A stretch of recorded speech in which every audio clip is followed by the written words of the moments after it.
Right. Welcome back, viewers, to a sort of an addition after what a 6 week spell, Goat, is it, for Heads Up? So good to see you all back here, and it's been a busy last few weeks and some great racing. Got some really good racing coming up in the next few weeks. So I'm going to just lightly touch on what's happened over the last couple of weeks and look forward to Saturday's meeting. So welcome back, Goat. How was your Christmas? Very good, thank you, Neil. Yeah, pretty quiet Christmas Day, just the family thing. Busy afterwards with a few race meetings, a few cricket games. It's been good. It's been a busy time, but a very enjoyable time. Boxing Day, I know, was a bit of a highlight for you. I think you had Tiptronic on top in the Zabeel Classic. Yeah, it's one of the few winners I've picked in the last few weeks. It was good to see Ashvin Govindasammy get out in front there, and I gave him the ride of the week for the Love Racing website because after he analysed the sectionals, it just said he rated that perfectly out in front. I think it's only about just on 13 seconds per 200 metres. They normally average about 12.6, 12.5 over that distance. So it was always going to be a bit of a sprint home, and his splits were about 11.5 seconds for every 200 metres from the 600. So there was just no chance or little chance of anything trying to catch him. So a great ride and a great, win. His first Group 1 to Ashvin Govindasammy. So good to see. Yeah, no, he's a good kid, Ashvin, and obviously sacrificed a lot being a jockey in New Zealand. He's been away from his family for, I think, over 5 years now. And as you saw, it was quite emotional as he came back to scale, winning that race and just the sacrifices he's made. And I'm sure his family back in Mauritius were very proud of him. And yep, good price too. Tiptronic, what did it get out to? About $16 or something like that? Right about that price, yeah, mid-teens. Yeah, no, it was a good one. And then we had on Trivia, on the railway, just class above them, wasn't she, in the end? Yeah, just you know, when you hear Jamie Richards on the radio saying, "Hey, we've got no excuses. She's worked excellently. It's all gone to plan." Generally speaking, those when he spruiks a horse like that, they're pretty hard to beat, and just expertly ridden by Opie Bosson, and just too much of a sprint for Levante, who's kind of more of a wind-up horse, just getting going though. Just takes her a bit longer to get going, whereas Opie could push the button and on Trivia was off, and that was probably the difference in the end. Yeah. Levante has to settle for another placing in a Group 1. Surely she'll get her Group 1 sometime. Yeah. So they're both going to Trentham for the Telegraph at this stage. And I don't know, is Levante better the other way around? But even if she was, can she still beat on Trivia? So that's the bigger track and faster tempo there it'll be. So it'll be interesting, but you still have to give the advantage to on Trivia, wouldn't you? After that one. You would, from what I saw on New Year's Day, but yep, no, well, a good win there for sure. Yeah, no, it's been good, the holiday racing. Obviously, we'll touch on one of the lowlights of the holiday racing later in the show, but it's been good, and good to see the crowds out at the traditional country venues, Kurau, Turanikau, even Tauranga had a reasonable crowd. So good to see crowds still enjoying a day in the sun at the races. Yeah, no, I've had fantastic weather, so great for racing. We are lucky. Yeah, right. Our big meeting tomorrow at Awapuni with a couple of good races there. The Martin Cup, 2,200 metres on currently a dead 5 track, but you're around the area. The weather's looking pretty good there, I suppose, isn't it? Weather's very settled. No threat of rain. Warm, very warm. So I'm expecting more irrigation to be applied tonight. Yeah. So I would predict a dead 6 track at 7 o'clock tomorrow morning. Probably that will dry to a dead 4 by race 1, and probably be a good 3 by race 5. Something like that. Right. Okay. So Gunto is going to lead, I suppose, again, out wide, has to go forward. Marietta Lane, drawn handy. Sir Nate's inside draw. They're all going to be handy with motivation as well. So maybe not a huge tempo, but 12 horse field. I think every horse should get its chance. House of Cardi, obviously top weight for a reason. Won some good races, won twice there. good horses like Our Hail Mary, Waisaki. So you are a star. No, you're keen at Wanganui, weren't you? On You Are a Star. Yeah, let us down. Then of course it wins next time. Typical. You look at that race, Neil. You'd say Segundo will get a pretty uncontested lead. You'd think so, wouldn't you? Could make him difficult to peg back. Maybe lacking a fraction in class, but I thought Our Hail Mary could be the go. Jonathan Parks, he's come back in good form. Got a soft draw. Blinkers. Just probably it's more of the go than the stablemate Waisaki. Been aimed for the Wellington Cup. That's his major target this campaign. So I thought Our Hail Mary, but no real confidence in the race. What about yourself? Yeah, I've got to stick with House of Cartier. She goes well on the course, two wins from 3 starts. But as you mentioned, that track, if it gets out to a good 3, she'll probably drift. Actually, I like motivation for a roughie. It's going to get a nice run from that draw. Good run at Wanganui in a fast run race. Should maybe hopefully trail Segundo. And I'll stick with House of Cartier. I think she's the best horse in the race. Just needs that nice run, and I think she'll be at a good each way chance in a fairly tough field. Yeah. Good racing at Kumara too, but with a lack of riders there declared from the Myers stable, you can't really preview that at the moment, so we'll pass on that. Anything else you're keen on tomorrow at all? Yeah, nothing at all? Race 3, Awapuni. Rightio, let's have a look. Race 3. You should be able to work it out. Yeah, Darcy Labella. Correct. Yeah. That'll be winning. Yeah, she's good. Yeah. So she's been working the house down, and I think that draw will turn the tables on Stumpy. So yeah, Darcy Labella looks the bet of the day for me at Awapuni. Yeah. Okay. Good race in Ellerslie as well on Sunday. Lead up to the Cracker Million for some of the 2-year-olds. And yeah, and some good 3-year-olds going around as well. So as you say, Neil, we're sort of we've got, what do we got next week? We'll have the Telegraph, and then Cracker Million, then Wellington Cup, and Thorndon. Then it doesn't really stop. So yeah, no, it just keeps on going. Yeah, good time of the year, and hopefully the way the weather's been playing, there won't be too many question marks about track conditions. They'll all be on pretty favourable track conditions. So yeah, that also helps a bit, I think. Certainly helps, especially when you're doing the form. It's hard enough trying to work out the form from different areas of the country, let alone the track conditions as well. So, yep. Right, sports selection. You've got 6 weeks to search one out for us. Have you found one? Have I found one? Hope so. I've been to a few of the Super Smash games over the holiday period. Yep. See the Auckland Aces, they played Wellington on Christmas Eve, actually. He gave them a bit of a touch-up. So quite impressed by the Auckland Aces, and I think they will be too good for Canterbury today at home. I think this game starts at 2:40 p.m. Friday, so you'll get this posted in time. Auckland Aces head-to-head at $1.60. It's the best sports bet of the weekend I could find, Neil. Rightio, maybe a nice multi with Darcy Labella. Bumping up a nice little multi there for viewers. Now the question from way back in November was which jockey was making a comeback, and you knew who it was. Do you want to expand on that? I think someone might have said Rosie Myers. Rosie's actually pregnant, so she won't be making a comeback for a while, you would think. It was Chelsea Burton.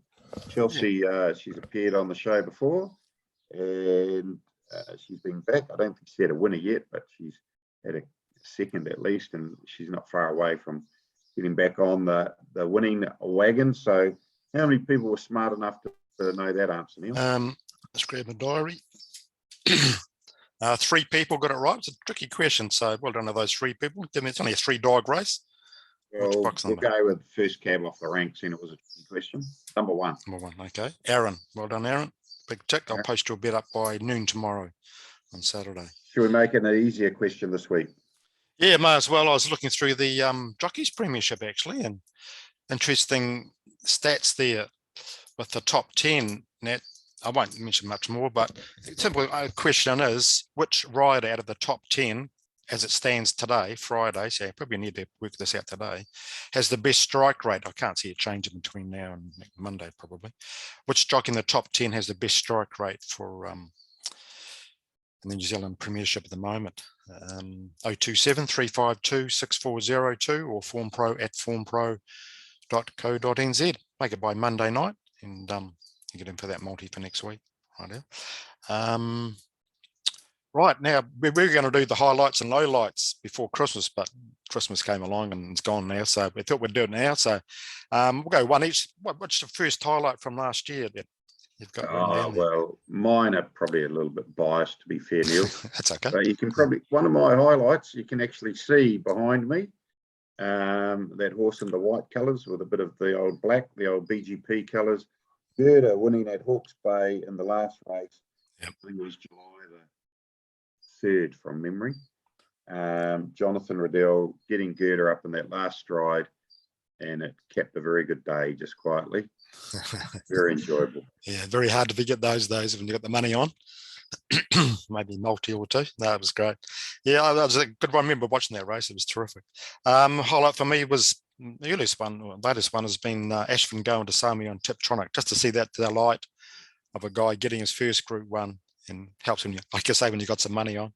And it was a great ride, and to see the joy in his face and to do it so well in a really good field was terrific. So good on you, Ashvin and Tiptronic, with old Richie training that. There you go. Again, a bit of a personal highlight.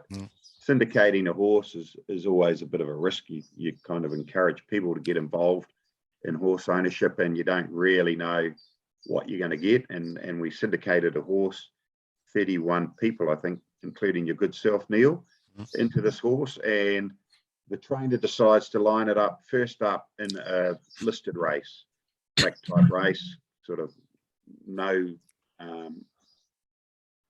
only one trial from memory. Yeah. And the horse goes on to run third in its debut. And the excitement from all that ownership group after that race was just what you can't really explain it, and people just loved the experience and the thrill. And I refer to, of course, Princess Biddy running third in the Wanganui Guineas in September on debut. Hasn't yet broken maidens in 3 subsequent starts, but I'm sure her turn will come shortly. But just that whole the excitement of seeing a lot of, or some first-time owners and some grizzly veterans like yourself, Neil, still enjoy a horse running third in a listed race. Another highlight for me. Yeah, no, it was terrific. Yeah. Next one is Aegon on the Karaka Millions race at Ellerslie in the last race there. Leith Innes was on. He gave it the perfect ride and just driving finished. Was it Amaralina, I think he beat there. And I think the boys kept pace, and they had the Quinella, didn't they? 50 grand worth of the Quinella or something. But yeah, and about 80 or 90 grand to win on Amaralina, but don't worry about that, Neil. That's only pocket change. Yeah. No, it was a great win, and good to see Leith. He was confident it was going to win, and to see the joy in his face too. All adds up to it, doesn't it? And it was great to see. We're not often, we always refer to Bone Crusher and our Waverley Star was billed to be a match race, and it proved to be the way. But invariably, when it's billed as a 2-horse race, something seems to happen. But that was always billed as Amaralina against Aegon, and that last 150 metres when Aegon cleared the pocket and he got out into the middle of the track, and Amaralina was out wider, and they fought it out, and you didn't really know until about 2 strides off the post who was going to get it. So right, yeah. A great crescendo to a great night's racing, that Karaka Million. And good to see a race live up to the hype.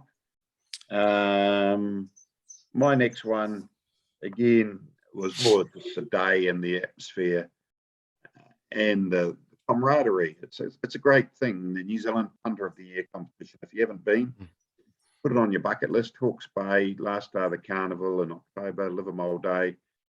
Just a great buzz in that room, with all these punters all aspiring to win the title and the cash. So just that whole atmosphere in that punters room was another highlight for me. It's always a good day there, and especially if you're in the hunt and to first place at some stage. It's a great feeling. You really got to do your homework and just go for it, don't you? Next one was Novia winning the 2000 Guineas. Just a good looking horse, good strong one, and it's good to see that horse win. I think he's been injured though, hasn't he? Retired. Retired, that's right. Yeah, it's a shame. Top, promising horse like him, but that's racing, isn't it? We'll know that story. Okay. Any more before we touch on any lowlights? We'll throw in again. This is very biased, very biased sports highlight of the year. Oh, yeah. Have a guess.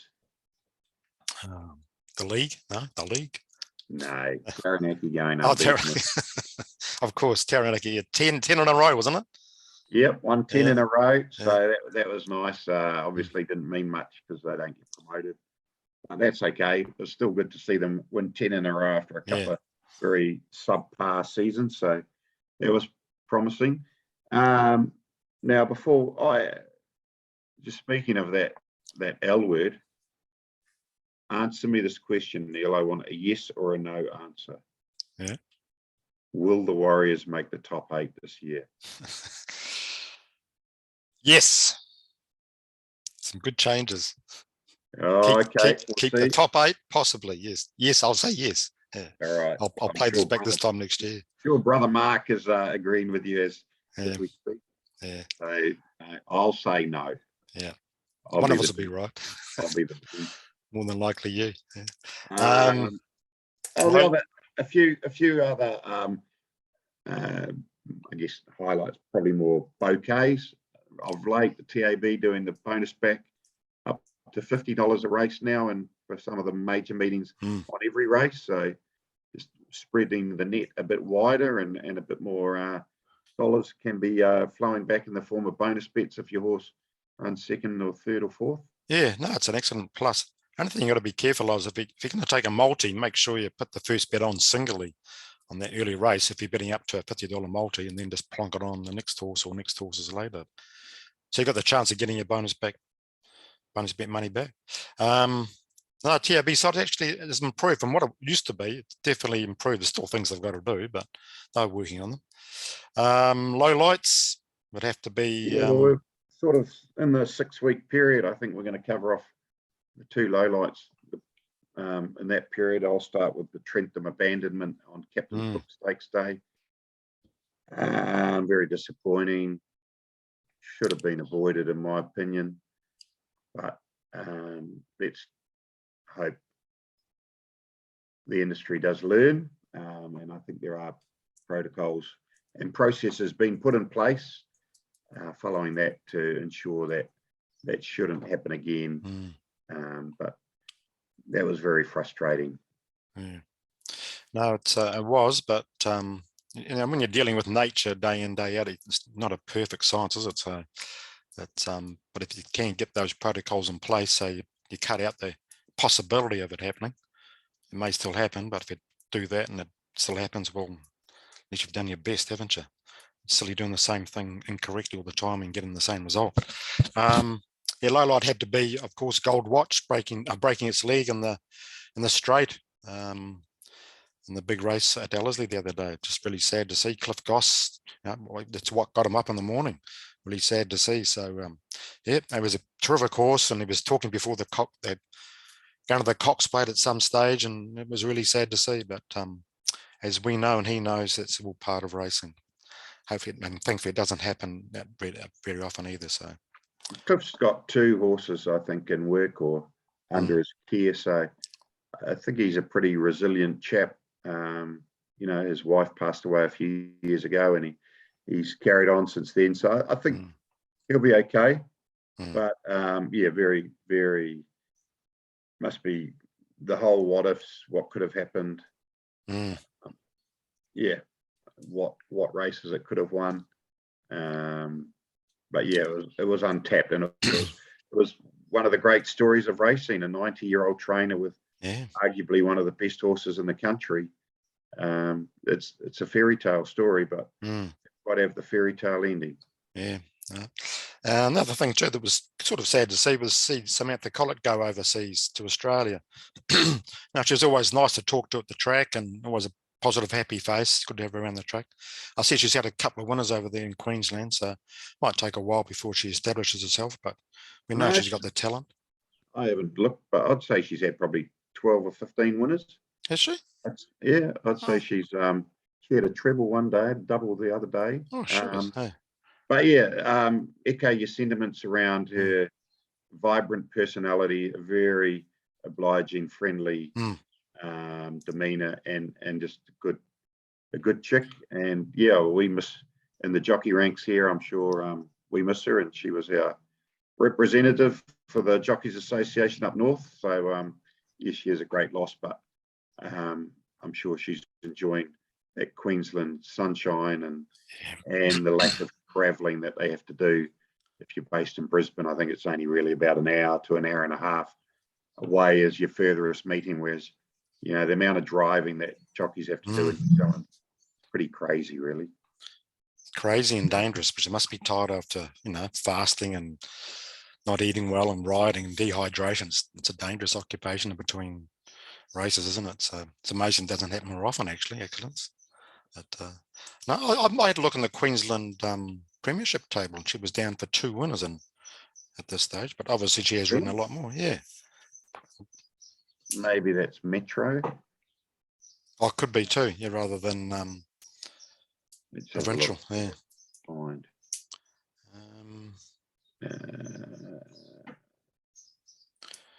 We've got a big event coming up while you're doing that. BGP Punters Club coming up on the 23rd. Always get $100,000 plus in the Punters Bank there. So you can join, I think, through the TAB and enjoy a good day of punting, sitting back and hearing all the big punts going on. Good fun. Yep. So just there's a banner at the top of the TAB website there. Just trying to find. Where's it on? I can't get it to go down beyond the top 10. It's Metropolitan Queensland and the provincial. I'll find it from here. Where is she? Yeah. Provincial Samantha Collett. What about on racing and sports? And to be there. Here we go. Profile. Sorry about this, viewers. Just it's live. That's called live. 9 winners it's got here for provincial and 2 for Metropolitan. So that's 11 winners. So it's good. Yeah. So no, she's only been over there 3 months. So not even that, 2.5 months. So BGP Punters Club. I'm predicting $500,000 to play with over 6 races. So there's going to be some fireworks in the punting ranks. There won't be fireworks after the last race like previous years, but it's 500,000 over 6 races. That's pretty crazy, really, isn't it? It is, but the bookies take you on and you take them on, and it's all part of the highlight of Karaka Millions Day, isn't it? Terrific. Well, I think people, evidenced by the amount of money that gets thrown into the pool, people love to be part of it. You know, I wouldn't say it's your best way to invest money, but people are more interested in the sizzle factor, should we say, Neil, rather than the sausage factor. Yeah, definitely. They want to just be part of it, and often just in the room cheering on the same horse because the Punters Club have had a big bet on it, and that's probably what generates that atmosphere up in that room. And yeah, again, that's great room to be a part of. And if you haven't been, put that on your bucket list as well. Yeah, you don't need to be a young hooligan, and you don't need to be male. I think last year was 25% female, and probably the way ticket sales are going this year, it's going to be over 30 to 35% looking like going to be female. Gee, plenty of shall we say, silver foxes in the room as well. Well, that'll get the men along there. So no, it was a top day of racing, really. Nothing else to mention before we sign off then? You can think of. Not really. No, good to be back. And wish all the subscribers all the very best for 2022. And may your horses run fast for you. Yeah, very fast, faster than the other ones. Yeah. Rightio. Have a good weekend, everybody, and we'll catch you next week.